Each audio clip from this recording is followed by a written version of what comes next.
The next invite of the first vital behavior of inviting is inviting people to your challenge group, which should of course come after connecting and reconnecting.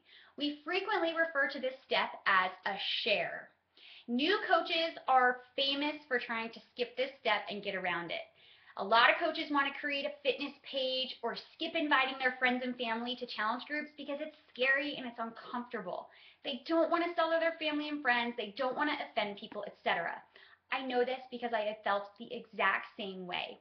It wasn't until I found my own comfortable way of talking to people about what I was doing that I felt more comfortable inviting. And when I started listening to others' needs and getting to know them genuinely, a lot of times Beachbody came up naturally versus me feeling like I was forcing it. Inviting was something that was completely out of my comfort zone, for sure, and the more I've done it, the easier it's become. The longer I've been a coach, the more I've gained a firm belief in what I offer as a coach. I know the value of a challenge group. I know the value of the products I offer because I've watched them not just change my life, but change others' lives. And the only way I've been able to do that is to invite my friends and family and what we call your warm market. That belief has taken me time to gain.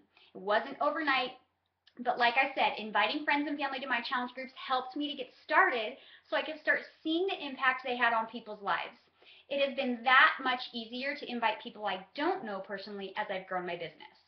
You have to understand that you already have a relationship with friends and family, so they're more likely to trust you on a more quick level than a stranger on a fitness page. It's going to take months to build the same level of trust with a stranger than it is with a friend or family member or maybe somebody you've known from the past. You have to start with your friends and family, but there's a great way to do it.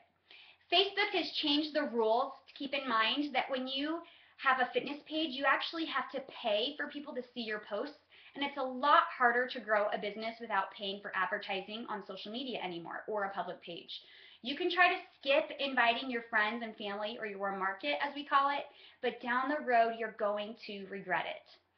I refused to do it consistently for about 3 months. It wasn't until I created an invitation to my challenge groups that I was more comfortable sending that I was able to become consistent with it. The more you do it, the easier it gets. Inviting people to your challenge group is so important and it's critical to do every day. You can invite them to try one of the fitness programs we offer, try Shakeology. You can simply invite them to use the products we use in a challenge group setting.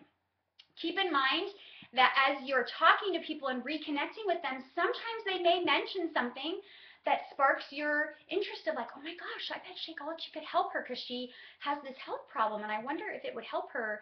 And you might casually mention like, you know what, I've been taking this Whole Foods meal replacement that's actually really been helpful for me in this way, and maybe it could help you that way. So remember that inviting to your challenge group or inviting someone to try a product doesn't have to be using the 5-step invitation process, which we're going to talk about in a minute. Inviting can take time and be scary, but most coaches use something called the 5-step process that helps us, and we're going to cover that in the next video.